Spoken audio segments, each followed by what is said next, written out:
Greetings all, and welcome back to What the Fuck Is A reborG podcast. I am that dude reborG, back with, another episode. It's been about a month, but shit, fuck it, life get in the way sometimes. Had some bullshit occur again, and, man, fuck that. But, all is all and all is well with me.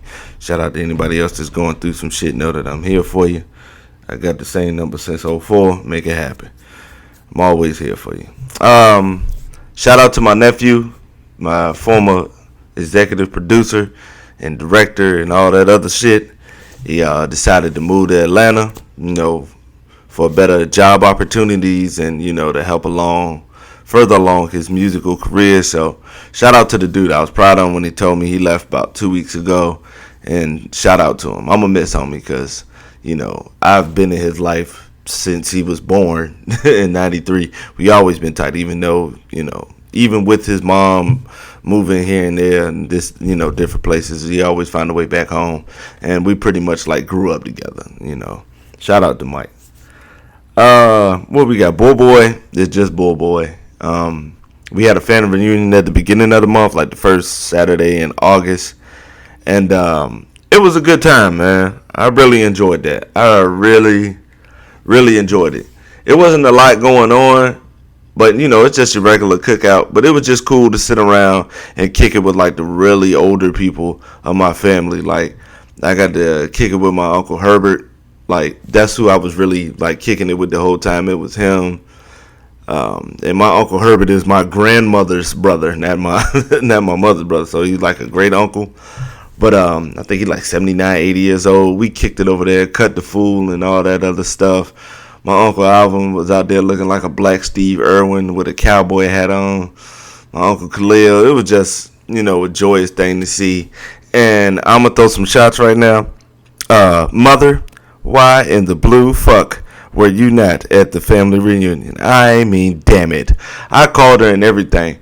My mom got like a real excuse. She goes to dialysis on Tuesday, Thursday, and Saturday, and that was the day she had dialysis. And she goes like early in the morning. I think hers starts at like 6 in the morning, so she got to be like up at 5. So mom's was tired and she didn't show up. It was just funny as hell to have everybody asking me where she is, and like I gotta answer the same thing every time because everybody knows she on dialysis, but they don't know what day she goes. So it was just funny to do that part. And my grandma, my grandma's 84 years old, as I said previously, and I don't know how, regardless of the barbecue, not even barbecues, events, period, she always finds something to do. I mean, we don't try to get in her way because my grandma, my grandma will cut you, whether with words or with a knife or anything. The beef, what's my grandma like? 4'10", 4'9", something like that. She's a feisty somebody, so she feisty as shit. So, like next year, in 2020, it will be my job to keep her from doing shit. This year at the family reunion, she was frying fish and hush puppies, and they was lit. She did her thing. I mean, there was no question about that. She put in that work on that fried fish. That's what most of the people were hanging out at because they was waiting for that stuff to come out the grease. Everything else was good too, but that fish was, the main attraction. But next year, I'm gonna fry the fish, and I'm gonna try to. My job next year is to keep my grandma sitting on her happy ass at family reunion cookouts, Thanksgiving and Christmas. The grandma, you gonna sit your ass down. That's just all there is to it. What else is that defended? It was just, just a good time to be around your family. Really want no problems. My niece got to play and meet some of her cousins, so that was cool. I just had a ball, man. I did. I enjoyed myself. I can't wait till the next one. The next one will probably be in Delaware because we got a lot of family there, and some in Philly, Chester, Pennsylvania, some of that area. And, sometimes they do, sometimes we do it in VA, sometimes we do it in Delaware, for the meet between. Because one of my grandma's sisters, I think Aunt Duck might be like 90 or something like that. She don't do a lot of traveling, so, just to accommodate her. What else happened? Shout out to everybody that got a chance to taste the Popeyes chicken sandwich. I'm going to just go ahead and get this out the way. I tried it like 2 weeks ago. The shit was good. I mean, it's a chicken sandwich. I mean, I'm not gonna be wilding and all that other shit, and I'm not gonna be waiting in line. If I'm gonna wait 20 minutes plus for some food, it's gonna be from DoorDash. That's what I'm gonna do, cause I'm not gonna wait 20 minutes for food that I can just go get. And it's good chicken sandwiches at a couple of places. If you're from the area, we got Chicken C. I enjoy spicy chicken sandwiches at Wendy's. A couple of the other spots may have some of your favorite chicken wing spots. I know America's Best has a good one. Hot Wings, restaurants. Like, it's good chicken sandwich everywhere. Now, this one is good, but it's a different perspective because it's pretty much a Popeye's chicken breast with no bones and no shit. So it's good. It's a nice, sandwich is big, and, the spicy one, because I don't fuck with mayo like that, not by itself. Mayo got to be combined with something else for me to really fuck with it. But it was good. Shout out to it. If you got a chance and enjoy, stop acting fucking stupid over chicken. That's pretty much it. Stop acting stupid over food, period. Because there's an abundance out here, regardless of what you want to do. As far as being like vegan, pescatarian, raw vegan, all that shit. There's a lot of options. Just picture how bad it would be if you were vegan like in 1993. That shit would really be fucked up. The struggle was real then, and you didn't have the internet to let you know everything that may have meat in it. So, oh man, shout out to the black girls at the U.S. Open, Serena, Coco Gauff, and Naomi Osaka. I hope y'all go far, and I hope all three of y'all reach the Final Four. Black girls rock, man. I ain't gonna say black girl magic because black women they just. It's more than magic. Magic is the illusion or make-believe or, like magical, like disbelief. I believe in black women all day, every day. So it's not black girl magic. It's just black girls. The name in black girl alone is the strength in it. The name black girl by itself, for me, insinuates how strong they are, how much they do. They are the mothers. They are the heart of the community. The father is the backbone that keeps all the shit out right. The mom is the heart that keeps it pumping. Black girls, black women, make it happen. In the fight news, people's getting their ass whooped. Nate Diaz beat, I don't even know who it was. I can't even remember. He got a decisive victory, but he called out Jorge Masvidal. That shit gonna be nice, because those are two gangster motherfuckers. There ain't even no way to put it like that. Them two dudes is G's. They speak their mind. They go out there and fight. This shit gonna be a war, because ain't nothing more entertaining than two dudes you never seen get knocked out. They just fighting. Them two, that shit gonna be epic. And on the same card, Stipe Miocic got his revenge match against Daniel Cormier. I think it was a TKO in the 5th round. It was a good fight because Cormier was dominating at the beginning using his wrestling, some good boxing and everything like that. But he couldn't put him away with his early onslaught. And as the fight went on, Stipe Miocic was using great boxing skill, which a lot of people don't think is a part of MMA, but it is. And he was using great body punches and, just calculated boxing to just wear Cormier down. And it just worked out worked out for him at the end. Shout out to him, man. It was a good fight. I don't know what Cormier is going to do. A lot of people think he should retire. I think he probably has a couple more fights in him. I think a John Jones trilogy people will pay to see. So if he need that money, it will be readily available in that. Or if he wants to rematch Miocic, because, let's be real. Miocic didn't whoop his ass. He just warmed down after a while. And, he started get better on his cardio or, switch up his game plan. It might be a different result. Shout out. The homie Loma, Vasily Lomachenko is fighting some big British dude named Campbell. Campbell has a reach advantage, but sometimes that don't mean shit if they don't use it properly. If you jab and move your feet, he could do something. But Lomachenko is such a good defensive fighter. You can't just be one-dimensional and think you're going to give him a chance. And I don't really give a fuck. I'll watch it because it's boxing, but I'm just waiting for him to fight Gervonta Davis or Mikey Garcia. Sergey Kovalev won a fight this past weekend against a nobody, and that is talks that he could be fighting Canelo. book that shit. I want to see that, like, for real. I need that. That would be a good ass fight between two hard punching dudes that can actually box. That'll be real entertaining. And Kovalev will not come out timid like Triple G. He won't. Like, Triple G was being more calculated when he fought those two fights. And you're not going to have to wait for the later rounds when somebody figures out that they're down and then they want to, turn up the volume. Kovalev going to go right at him. So, and that should be quite entertaining. Deontay Wilder and Tyson Fury rematch has been set for February. I think Wilder will probably fight somebody in between that because he'll fight anybody. That's just who he is. What's the other one? The Andy Ruiz Anthony Joshua rematch. I forgot what date it was. Fuck. But they're gonna be fighting in Saudi Arabia on a boat, so that alone is interesting enough to watch. So I'm actually looking forward to seeing some of that for real. In basketball news, Team USA struggles. We don't have the cream of the crop out there, so that's just what it is. The rest of the world, basketball is a global sport. They're catching up, and unless we got the top notch out there, it's not gonna be top victories. As long as they get this shit together by the Olympics, it'll be cool. Because this just qualifiers, I think. So USA will be alright as long as they put the top out there. I was watching.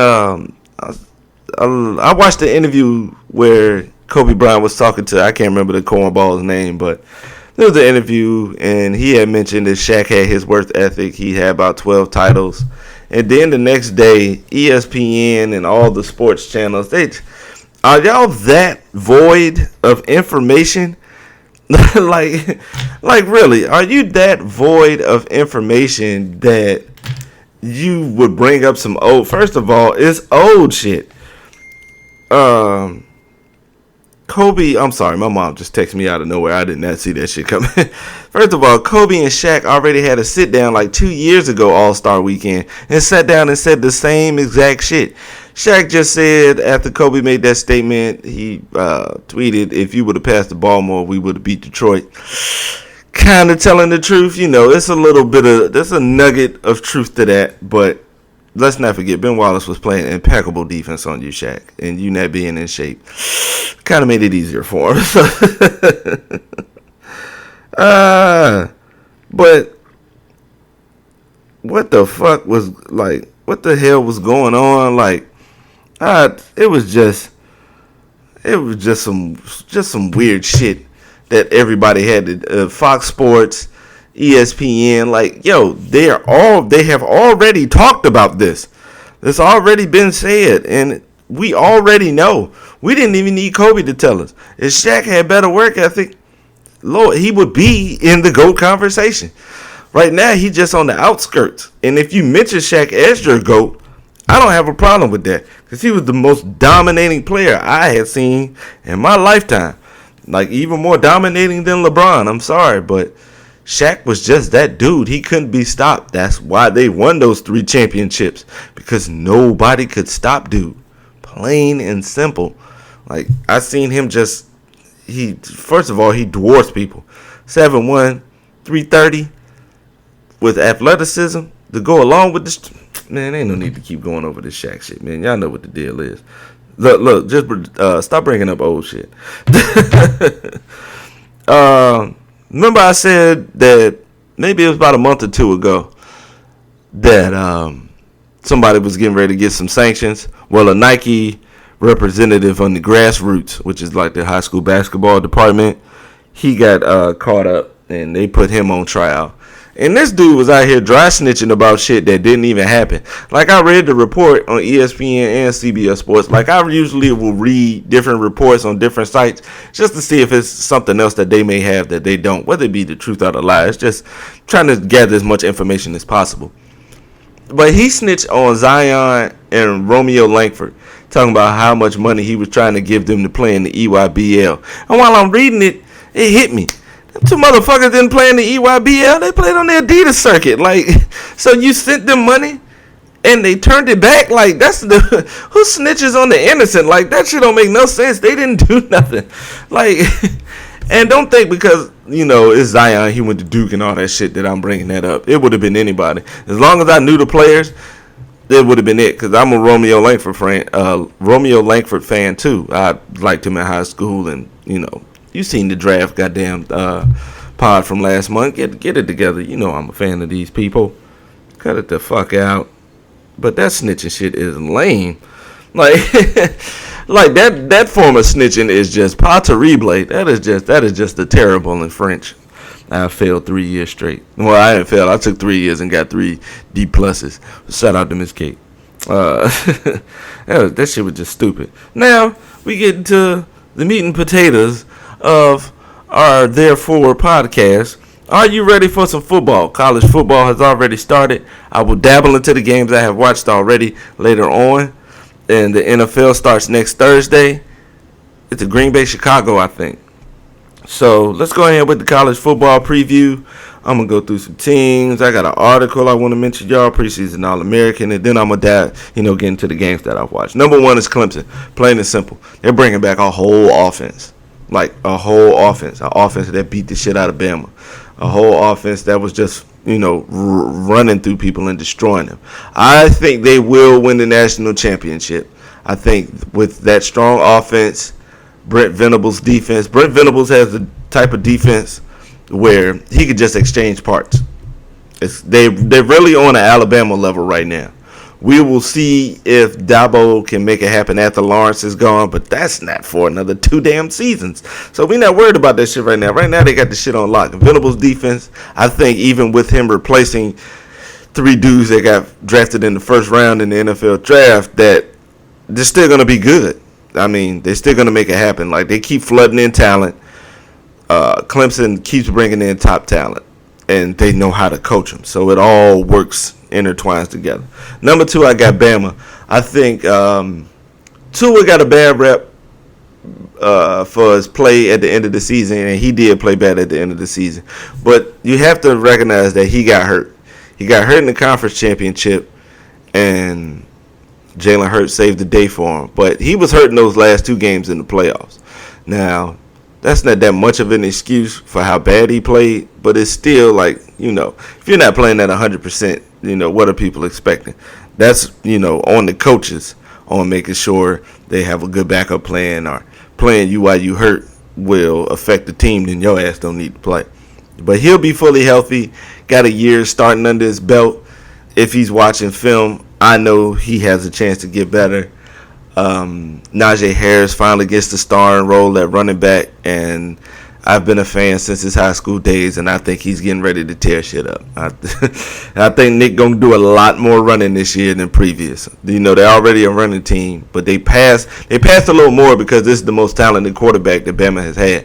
But I think he's gonna scale back to the old school and do a hell of a lot more running. The defense is the defense. They're gonna have some troubles over the middle with Dylan Moses getting hurt. That kind of fucked up because a lot of us know Dylan Moses is somebody they tried to say was the LeBron James of football in the 8th grade. Like, I have been hearing, like, football, you really don't hear that much.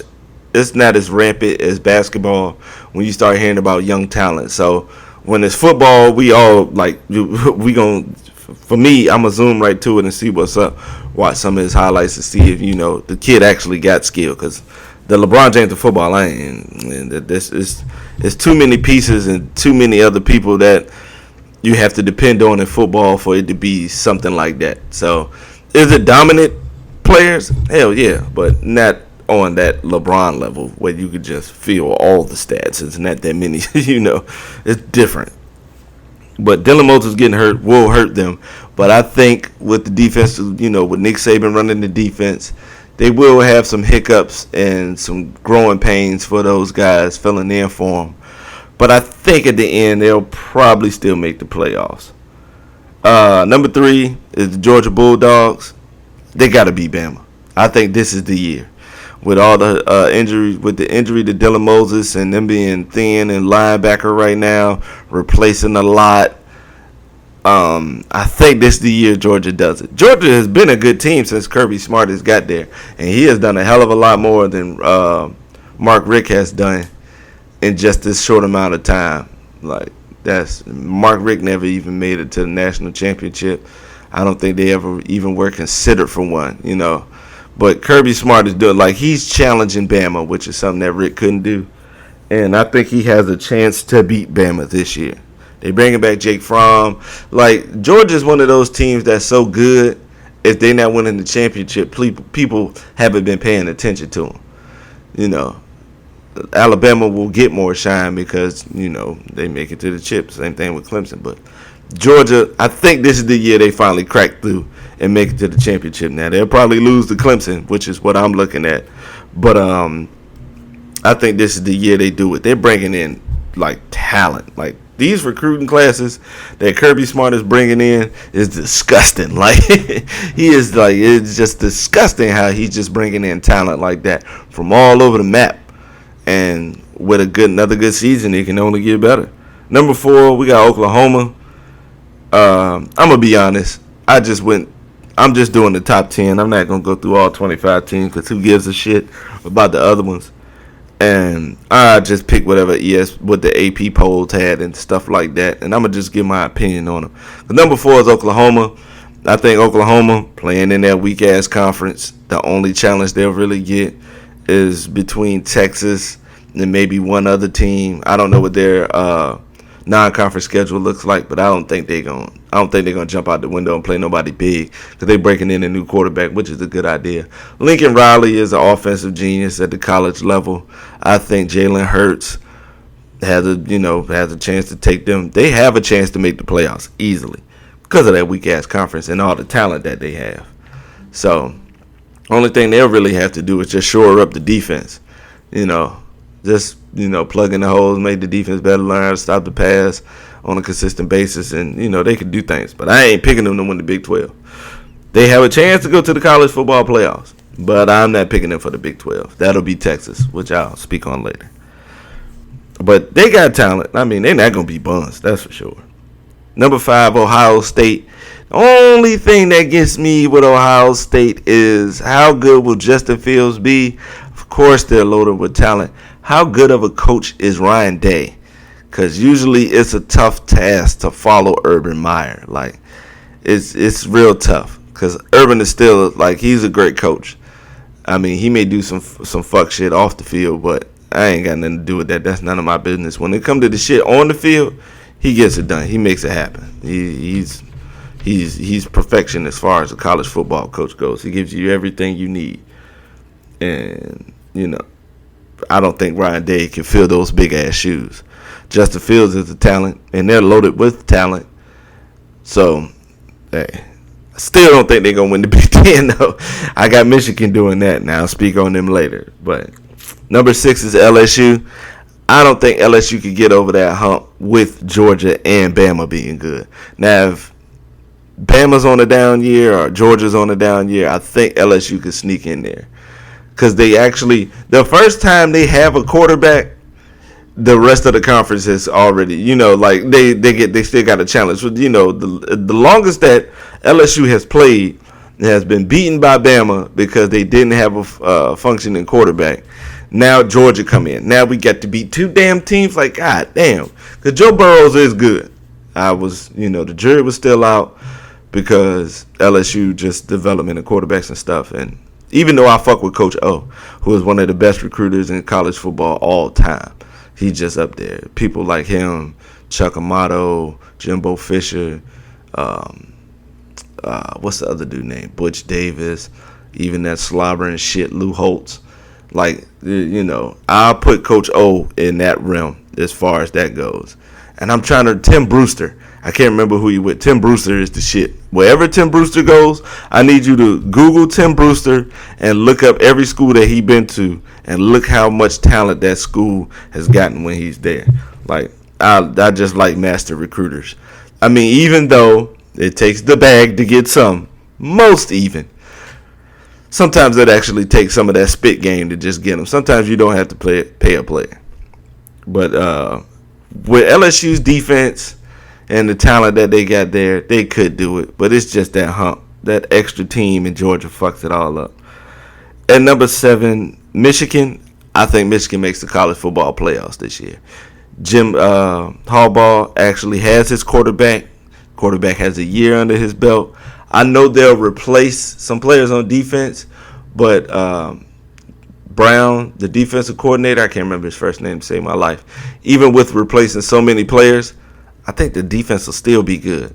I think that he's on the Brent Venables. Maybe not as tiered as Venables because Brent Venables has been doing it for so long, has been doing it longer than he has on a bigger scale. But I think Michigan defense replacing Devin Bush, Rashawn Gary, Winovich, I think they'll still be good. And then the offense is only going to get better the longer that Harbaugh gets to keep players there. You know, when he gets the continuity on offense, which he has now, I think they will make the playoffs. Number 8 is Florida. It all depends on the offense because Florida's defense is lit. It's been lit. They've just been getting the job done. What's the boy name? Felipe Franks. It looked like he, turned it on late in the season and was grooving towards the end of the year. But a lot of teams, I don't remember who they played, so I can't, give him, the A-OK that he'll be good this year. Because Florida's offense has talent, but, we still waiting on the quarterback that can get it done throughout the whole season. Number 9 is Notre Dame. Good team. I hope somebody challenged them because they don't deserve to make the playoffs. Please don't. They didn't last year. I know they was undefeated, and that's why they got in. And I don't knock them for putting them in because they were undefeated. They beat some decent teams and stuff like that. The only problem is we knew they were going to get their ass whooped. Like, we already knew as a college football contingency and fandom that Notre Dame was going to get their ass whooped. They walked out there with Clemson, and they got their ass whooped. So they played that little makeshift schedule, and the ACC is buns, which is another reason why I think Clemson will get to the chip. They don't really have a challenge in the ACC for real. Not one that could actually beat them. One that'll give them trouble, yeah, but actually beating them, nah, there ain't no way. And Notre Dame has that same schedule. They don't have Clemson. They conveniently keep from scheduling the harder team, so they'll be good to go on that one. They got some talent, but they can't beat no real good teams. They're not beating none of these other teams that's on this list. No other team in the top 10 would lose to Notre Dame. None of them. They don't stink. Hell no. That would be disrespectful. But they masterful in making that cupcake-ass schedule so, it sets them up good at the end of the year. And if you can get away with the shit, by all means. And number 10 is Texas. I think Texas finally gets over the hump and finally gets over the ghost of Colt McCoy and Vince Young. Like, with Ellinger, he's a good quarterback, man. I really like him. And I think it takes the time for those, for the players to grow together and, just it take time. Tom Herman had to come in there. When it comes to replacing a coach, it takes about 2 or 3 years because you got to get the recruits you want in there. Yeah, you may have a star or two when you get there, but the rest of those guys, you didn't want them. You probably wouldn't even have recruited them for real. So he got over that part, and I think now is the time where Texas takes that turn because Oklahoma has been dominating the conference for a while now, and I think it's time for that shift. Shout out to Tejas, man. Them 2 tall-ass wide receivers, and Texas defense is always good. And I can see even in the recruiting field that Texas, Tom Herman, man, he out there getting the fucking job done. He making it happen, man. Texas, I'm not going to say they back yet because they'll be back if they make the playoffs. I think they'll make the playoffs, though. That's who I got. My 4 that makes the playoffs is Clemson, Georgia, Michigan, and Texas, with Clemson winning it all. You got teams, you got players that build the team. So let's go over our preseason All-Americans. I wanted to pick somebody else like Justin Herbert or Tua for quarterback, but I'm a Trevor Lawrence. Trevor Lawrence just he sauce, man. I wanted to pick something else, but after that national championship display, man, wow, this dude is sauce, man. I ain't gonna go no further. Running back, I got Travis Etienne from Clemson. He sauce. That's the heartbeat of Clemson. People keep thinking it's Lawrence, the wide receivers. Isaiah Simmons. The defensive line, no, it's Etienne. Every time they get in trouble, they hand him the ball, and he saved the day for them. Go back and watch them Clemson games. I'll go back and watch the highlights. And if you see where the score was actually close, he was getting that touchdown. He was separating. He was making it happen for him. A second running back is Jonathan Taylor from Wisconsin. The boy just get yards. That's just all there is to it. Wisconsin has been this way since I was a child. Big hoss ass, gargantuan ass offensive linemen and good running backs. And the funny part is, it's not just, there's various in running backs. You can have a combo back, a balanced back like Melvin Gordon, straight speed like Taylor. They had the Ron Danes and other big ass running backs. It's just what Wisconsin does, and they will continue to do it. Wide receiver Jerry Dooley from Alabama. With all that talent, he still finds a way to stand out. Because Tua does spread the ball. And he won the Biletnikoff. It's because not only does he have the stats and they win, and he does it around so much talent, was one of the reasons I picked him over Laviska Shenault from Colorado. Because I like Shenault. Shenault is probably my favorite wide receiver in college football right now. And I hope he falls into the Raiders' lap. I really need that. But this preseason All-Americans players, I think that's going to make it happen. That, get this All-American on at the end of the year. And Judy will probably be back. Because it's not like the defense can just focus on him. They can't. There's so many weapons there. It's just crazy. Second wide receiver position is Rondale Moore from Purdue. He just makes plays. He's just electrifying. That's just what he does. Like, people give a fuck about Purdue, and they haven't since Drew Brees. So shout out to him. Tight end Albert, I cannot say his last name, from Missouri. He'll be Kelly Bryant's favorite target. Kelly Bryant is gonna ride Albert all the way to the NFL. He gonna because they have a postseason ban, so he don't have to worry about that. Kelly Bryant only has to look good against the regular season teams. So I think him and that tight end, he gonna try to hold his hand and he gonna try to skip through there because Albert will probably be no worse than the second round pick late. But he good, man, hell of a receiver. Offensive line, the center.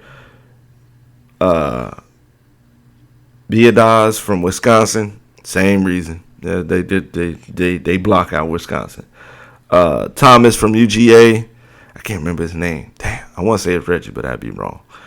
The UGA can interchange running backs. Not too long ago, it was Sonny Michel. After that, it was Elijah Holyfield. This year, it'll be DeAndre Swift, or Zamir White, or any other running backs they got. And you don't get to know who the quarterback is if they getting out there fucked up. So Thomas for UGA makes it happen. Walker Little from Stanford. Stanford is Stanford is like the West Coast Wisconsin. David Shaw brings big gigantic linemen out there and big gigantic tight ends, and they block like shit. And Walker Little is no exception. And he has good pass blocking abilities too, because now I know who KJ Costello is as far as what he's done in the college field. Kramer from Notre Dame, he does it, man. I mean, I like the offensive line play from Notre Dame. Even back when they had the two dudes that got drafted in the first round. I cannot remember. Damn, the guy for the Colts and the guy for the 49ers. I forgot them instantly. Fuck it. They got good offensive line coaching. They got good offensive line play. So we just carry from there.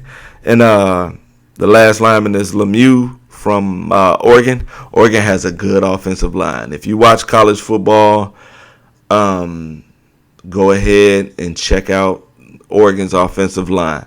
And part of that is because Mario Cristobal, what's his name? UM alum and former coach, at Miami.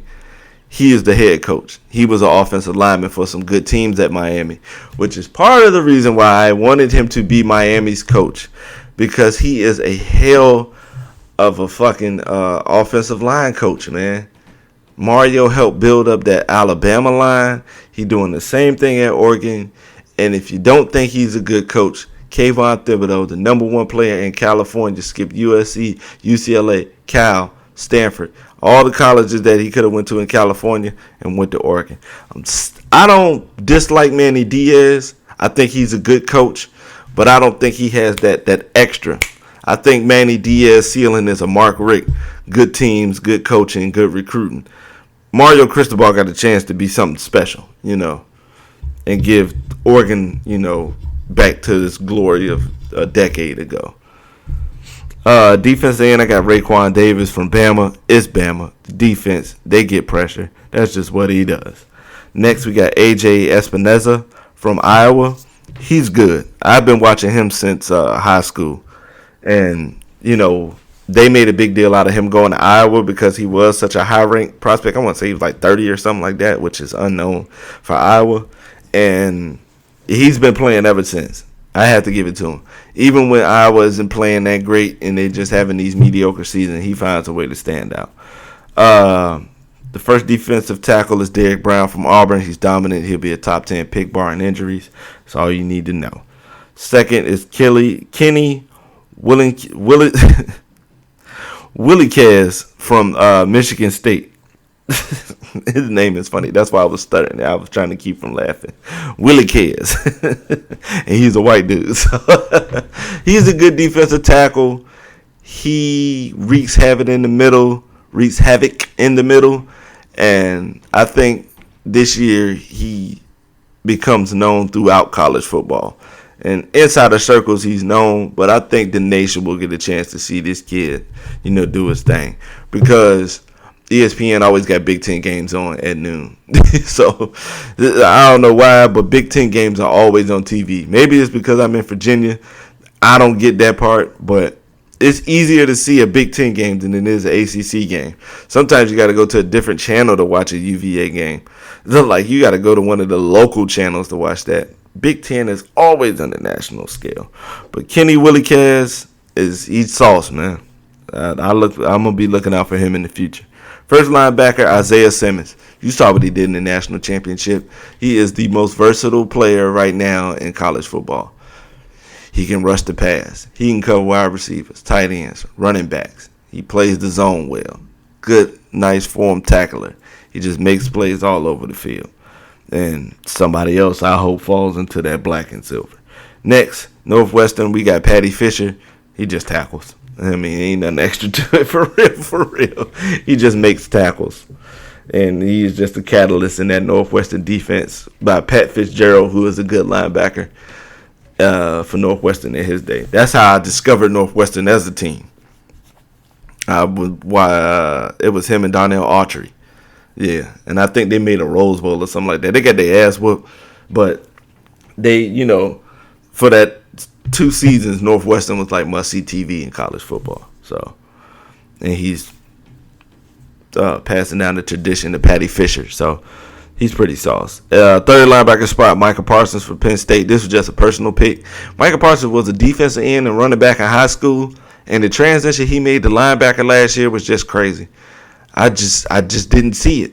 I did not know what they were going to do. I was like, what were they just going to make him stand up pass rusher or something like that? But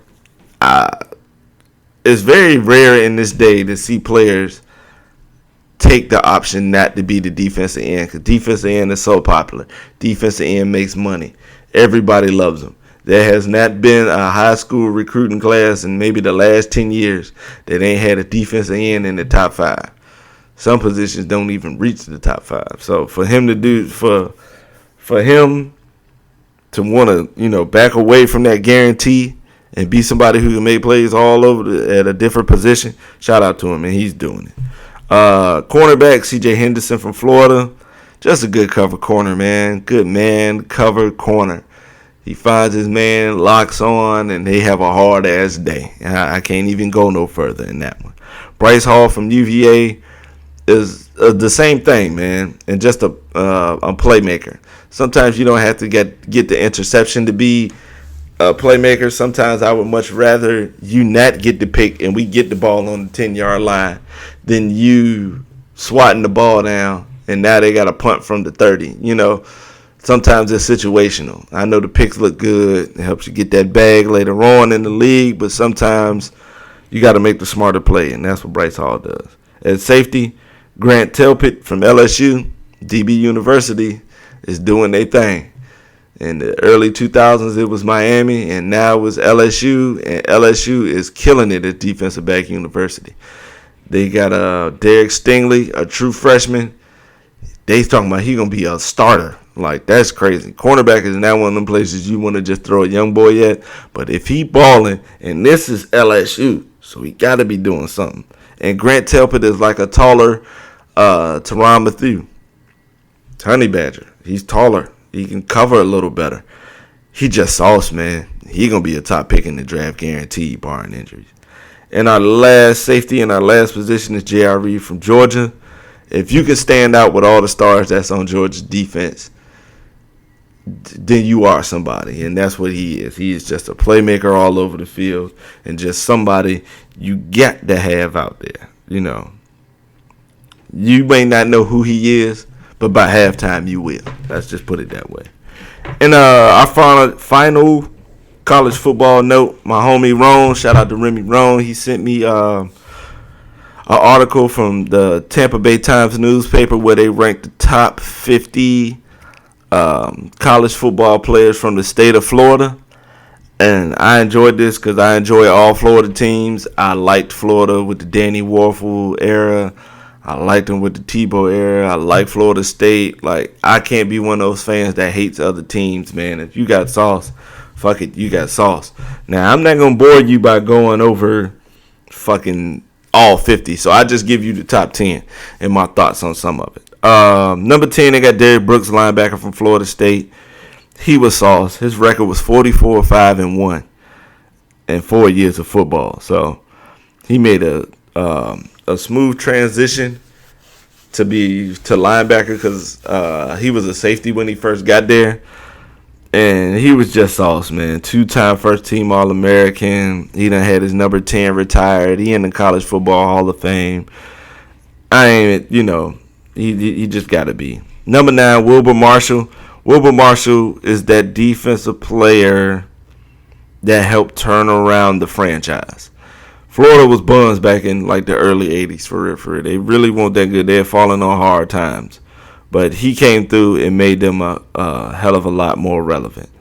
He was a 2-time first-team All-American, 3 consecutive years All-ACC, still top 5 in sacks for Florida. And, you know, this is the type of guy that you get that turns around the franchise. And I think Florida's been on the up ever since then. Number 8, Freddie Solomon. He had 58,000 yards, his total yards for his career, which is sauce as shit. He rushed for 32,000 in his career, which was, was good. He was so good, the team was 6-5, and people still was watching him. And Freddie Solomon ended up being a wide receiver in the NFL. He was with the Niners. And some of the stuff I'm not even reading off. Some of the stuff I'm not even reading off the website. I only got the website up so that I know the names. But I always remember Freddie Solomon because my dad was from Florida. He, grew up in Florida, grew up in Miami. So he always liked to keep tabs on Florida players and stuff like that. But Freddie Solomon was sauce. Number 7 was Emmitt Smith. And this is another player that, really pulled up the profile of Florida, especially for me. In the late 80s. Emmitt was just sauce, man, with his with almost 4,000 yards in 3 years. And they did a hell of a lot more winning when Emmitt came there.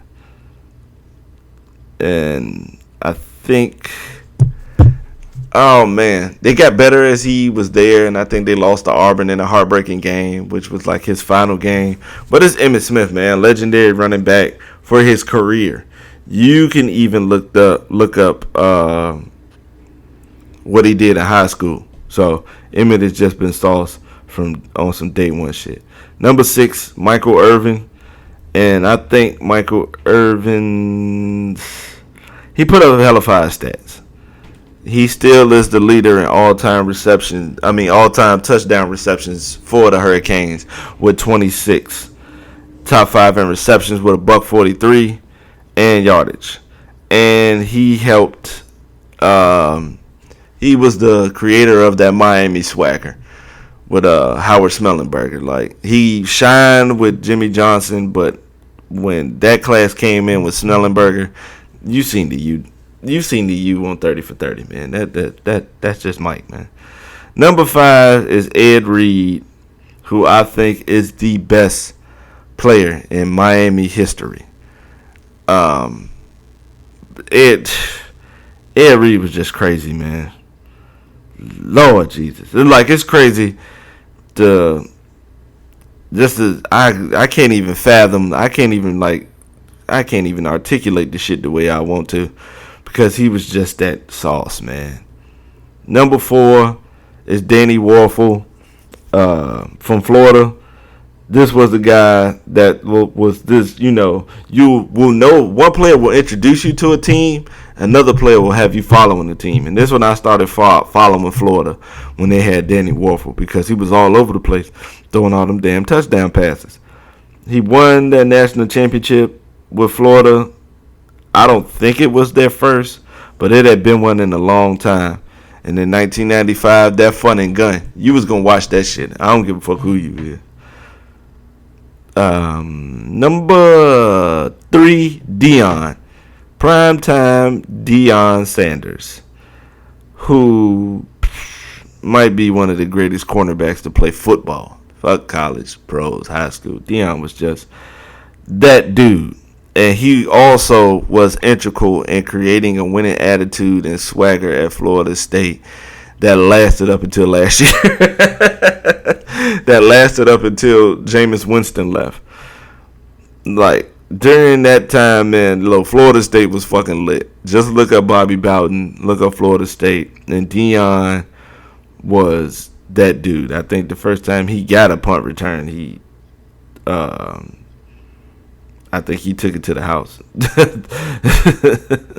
Like, Deion was just, he was just that dude, man. Plain and simple. Number 2, I forgot who number 2 was. Charlie Ward. God damn. Charlie Ward was another person. Deion was the person that put Florida State on notice. Charlie Ward is the one that put them on the national scale. Charlie Ward is one of my top 5 college quarterbacks. And I'm still a little salty that he never got a chance to at least try to play quarterback in the NFL. That just shows the evolution of the quarterback position. Not only are niggas playing quarterback, they even drafting 5'9" quarterbacks like Kyler Murray and stuff like that. I'm texting my mom back. I'm sorry. This is, ghetto as shit. You know how we get down, baby. It's ghetto. But Charlie Ward was that dude, Heisman Trophy winner. He won the national championship. 70%. The year he won the Heisman, I am reading this part though. He had 69% completion percentage, 3,000 yards, 27 touchdowns, and only 4 interceptions. And he beat Florida at home. It was Steve Spurrier's first loss. And he beat the mighty Nebraska. For those who don't know, might be a little young, or might not have been noticed, Nebraska was like Alabama from the mid 90s. From like 93 to about 97, 98 maybe. Nebraska was just like that. Nebraska had who I think is, well, I still think is the best college quarterback of all time in Tommy Frazier. No disrespect to Tebow, he's at number 2, and Charlie Ward is at 3. But Tommy Frazier was just awesome. And you just figured Charlie Ward is at 3, which is on some legendary shit to go along with the rest of the fucking legends that have been up there. He was just amazing. Still unfortunate that he had to go play basketball so he can make a bag. But Charlie Ward was just that shit. It was just he was just that good at quarterback. And number one, that damn Tim Tebow. And I ain't mad at this. Because Tim Tebow he was sauce, man. He was a winner, plain and simple. You may not like the way he threw, or you didn't like that he didn't slide on runs, but he took that talented team and put them on his back and won 2 championships. Because you can count the freshman one because he was integral. He played a lot during his freshman year, even with Chris Leak there. And the second one they won, he was sauce, and he was just good. He was just a winner. He is going to will you to win. It's always nice when a quarterback can put up stats and all this other stuff, get the accolades and all that. But when you can, when you have a team as talented as his and you still winning, that's the shit that, makes you that good of a quarterback. Because I will give you an example. Maybe like even NFL and all that other shit. What's a talented, like the year the Jets didn't win it. The Jets when they had Mark Sanchez. I'm not saying he is the sole responsibility for those losses, but he did have some pieces in it. Because Bill Belichick knew Sanchez wasn't going to try them deep. He would just load up the box to stop the run. And all Sanchez had to do was, just show a little sauce and complete those passes and be a threat, which is the same thing that happened when Belichick went up against, who was the boy at Jacksonville? Blake Bortles. He was daring them to throw, and he still would not throw deep on them. That's the difference. When you got a team with that much talent, you got to make it happen. Not like a Aikman. Aikman had all that talent. He didn't give a fuck what you was going to do. You doubling Michael Irvin or Alvin Hopper, I'm going to just get rid of this shit. Like when you have the talent and the quarterback is the piece that has to make it work. Just like Matt Leinart. Just like Tim Tebow. Just like Ken Dorsey. Trevor Lawrence. Vince Young. Like, when you have teams that are that talented, you got to get these dubs, man. Shit. And that's what Tebow has done tremendously. And I respect him for it. I enjoyed every bit of it. Even when they was beating on Miami. Now, as far as this list goes, I think it was a little disrespectful to have Ed Reed at 5. Ed Reed only lost to 1 game in his previous last 2 seasons. I think he should have been ahead of Danny Warfel. Now, not Deion, because Deion is just a legend. And that's just what that is. And I actually did like the fact that they showed Freddie Solomon some respect. Because you're not that electrifying as a player. Too bad you played for a bad team. Because you probably would have got a hell of a lot more shine if you played for a better squad. But that's our college football portion. Whew, that was a lot. Now, I'm going to go ahead and get into the NFL. First of all, I'm going to start off by saying motherfuckers are disgusting for booing Andrew Luck. This man, he retired so he could save his body, man. He was sick of them damn injuries. Probably ain't really been hit since then. That was the first time he has gotten hit. Because at Stanford, as a matter of fact, he was delivering hits at Stanford. Fucking people up. So, but it's not. Some bodies are built to take that type of punishment. Some aren't. And salute to Andrew Luck, man. You had a chance to be a legend, but your body failed you, man. Go ahead, take that money, man. Live life and enjoy life till its fullest, man. Sad to see you go because I enjoyed you as a quarterback and as an NFL fan, but you got to do what you got to do for yourself. Peace of mind for self at the end of the day is the most important thing. And if you got that from leaving football, more power to you, man. And as far as the NFL goes, I'm going to give some quick quips about the team on some old Stugotz. Just a little something to let you know how I'm feeling about the team, and I'll pass out some end of the year awards, some preseason awards that I'm thinking about. But this ain't gonna, be that. Oh shit, I'm fucking up. How the fuck can I get to the NFL part? Before I do that, let's talk about these goddamn Miami Hurricanes. The first game of the NCAA college football season. Now, the defense was fine. I already knew the defense was going to be fine because Manny Diaz is just that good of a defensive coordinator.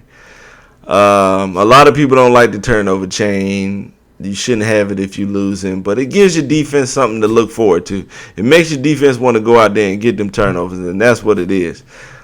I can understand, like, I'm not mad if any team does it, for real. Like, some teams need the incentive, some teams don't. Whatever you can get to get results out of your players, that's what it is. And then they came out with the offensive touchdown brass knuckles. I was like, I like the idea because it gives the offense something to shoot for, like the defense. Like the last 2 years, it's all been all about Miami and the turnover chain, which is just defense. And offense won't they shine too. But you got to score the damn touchdowns to make the shit come out. And they just look trash. Florida was trying to give that game away. They were just trying to give it away. One thing I don't like, and one thing I haven't liked since the Larry Coker days, like once Larry Coker left, with the Al Golden and the Mark Rick and the Randy Shannon era, Miami can't find an offensive coordinator for shit. And Greg McElroy, the former quarterback from Alabama, said it's because they haven't got with the times. No, it doesn't have anything to do with you getting with the times. It's with you finding an effective base offense to go off of. Like a lot of people will say, just picture if Alabama lost. That would be the excuse for them. They have a prehistoric offense because sometimes they bring out the double tights. They run the ball too much. You need to be passing. You need to spread people out. Do what works for you. That's what I say. Miami was starting or is going to be starting a lot of young guys on the offensive line. So you think an intricate spread offense is the way to go? That's not just a Florida thing because I already knew Florida defense is good. I was like, this will let me know how far we can go as an offense. Were there some good signs? Yeah. Really didn't like that the quarterback was not making decisions. Like, throw the ball away. Throw the ball away, live another down. Don't lose yards because you don't know what to do. And he did something else that annoys me.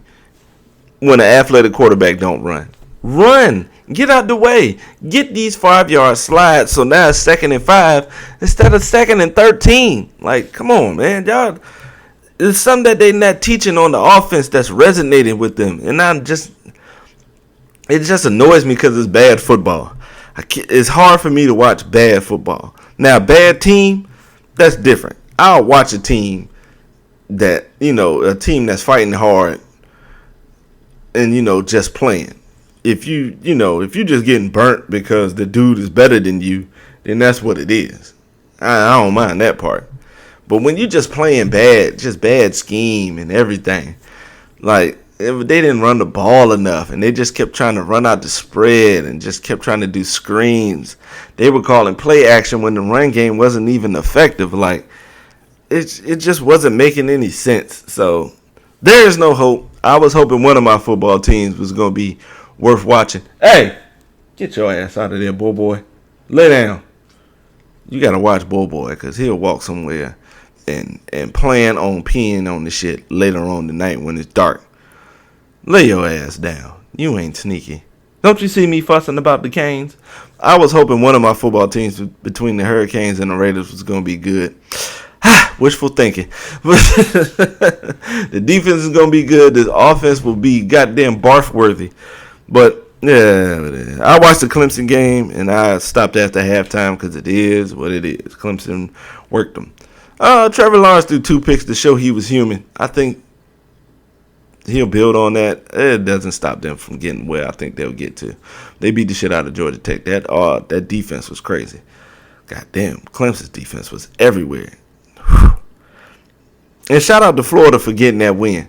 They defense held it out because they turned the ball over like 4 times. I think it was 4 fumbles. Felipe Franks threw 2 picks, and it was just wow. Like, they were trying to give Miami the game, and the fact that their defense still held on.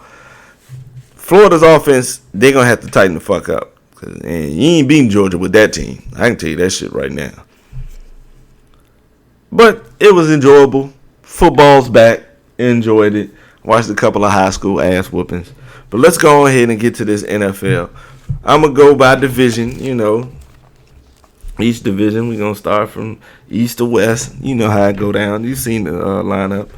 Buffalo, stay healthy and get younger. That means stay healthy, finish 6-10, and hope you got a high draft pick. The Dolphins, heard they starting Ryan Fitzpatrick. Good luck. The Jets, you only go as far as your superstars will take you.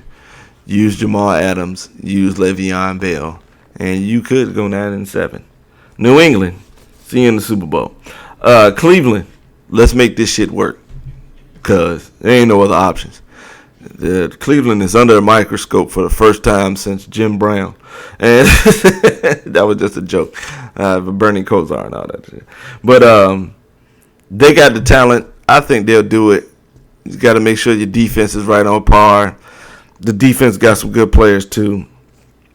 I think they'll make the playoffs. Baltimore, let Lamar Jackson throw the ball deep, please. He will only take you as far as you let him throw. And don't try to sit here and make him a pocket quarterback, all right? Let him run the damn ball and throw some 30-yard passes. I can't even predict where y'all going to go because I don't know which Lamar Jackson you going to let us see. Pittsburgh, we'll see how you look. Pittsburgh, I can't call this shit at all because they've lost talent before, but nothing as big as Le'Veon Bell and Antonio Brown. That one's crazy. Do they still have talent? Yeah, but when you losing 2 top 5 players at their positions, I mean, James Conner came out and was good, but Antonio Brown was still on the field. Now there ain't no Brown. We shall see. Cincinnati, buns. Any team willing to start Andy Dalton after all the shit that he has not done, buns. Houston, great pickup with Duke Johnson. Y'all couldn't have predicted Lamar Miller would get hurt for the whole year, but that's a good pickup. Please block for Deshaun Watson, please. And I need people to watch Houston to let me know how good Jadeveon Clowney is. Good football player, but not as good as everybody's making him out to be. Cut it out. He's like the highest rated defensive end on Madden. Nigga, please. He ain't even had double-digit sacks last year. Indianapolis. Good luck, Jacoby Brissett. Tennessee. Mariota might be buns, man. You might have to run the ball 40 times just to go 9-7. Jacksonville. Foles, you got your own stage. Let's make it happen. Defense. I think Miles Jack was no, it was the other boy. Miles Jack is playing. God damn it, I forgot his name. He went to Florida State. He was Sauce. I can't remember, but they had a linebacker retire. Telvin Smith retired. The middle of your defense won't that good any damn way. So the Chargers beat New England or shut the fuck up. Kansas City. You got a chance. You got a chance. That's all I can say about that, but you got a chance. Denver. You're going to find out why Joe Flacco got traded. Oakland.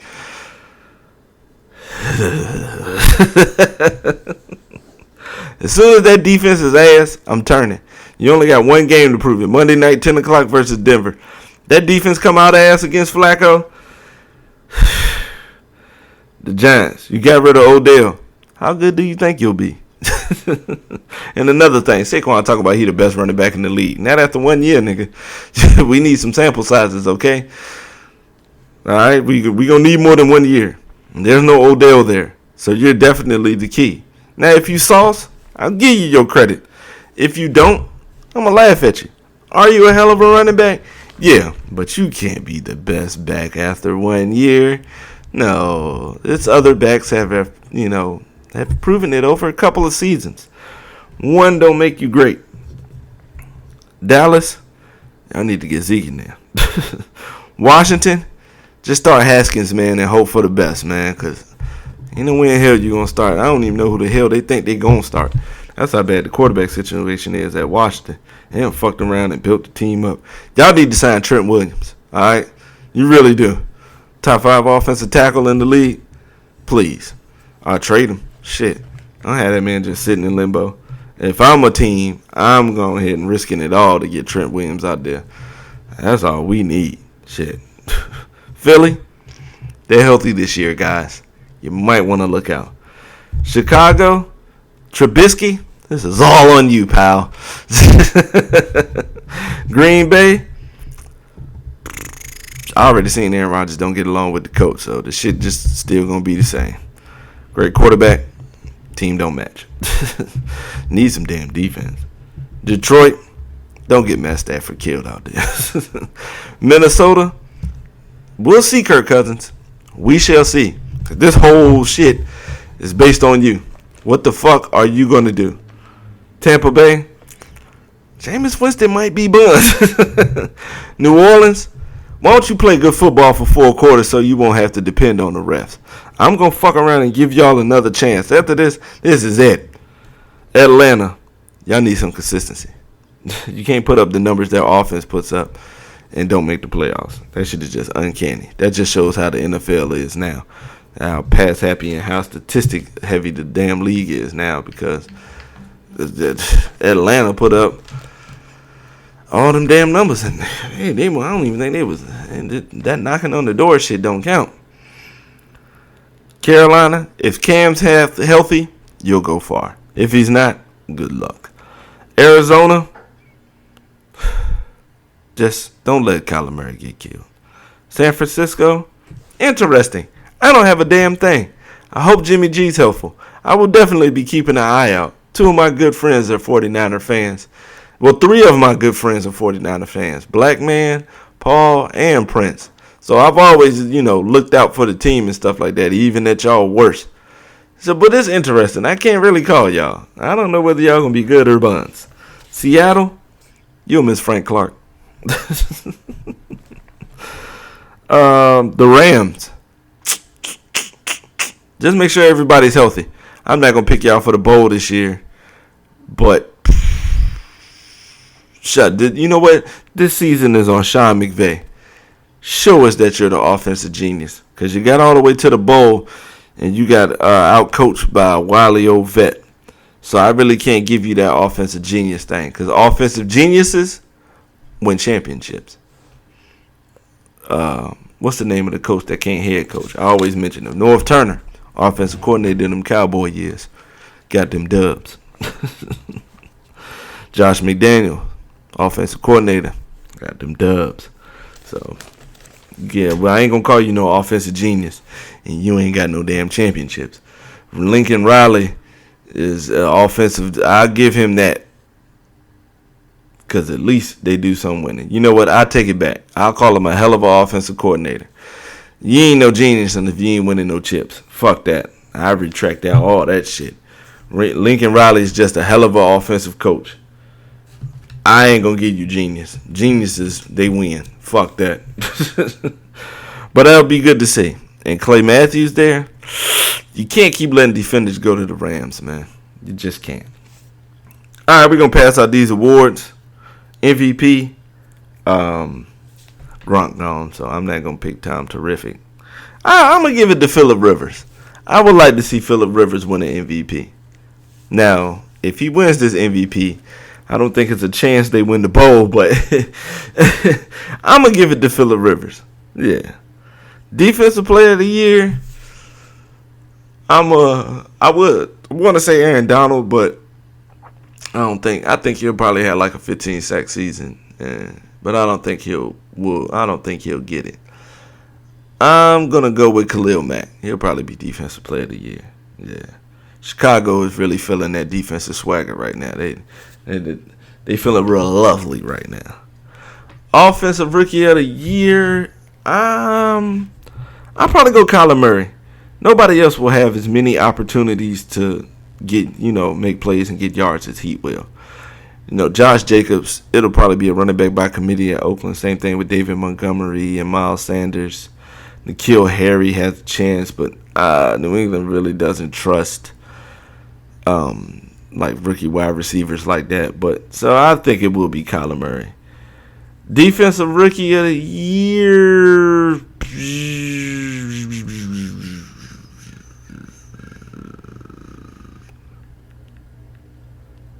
Let me see, because it might be some. I gotta look, because I didn't really have the shit going like I want. Devin White from Tampa Bay. I was lost for a second. I'm sorry. I'm back. Devin White, because I was trying to think of his name. It's Devin White. He'll be in the middle of a defense that will be on the field consistently.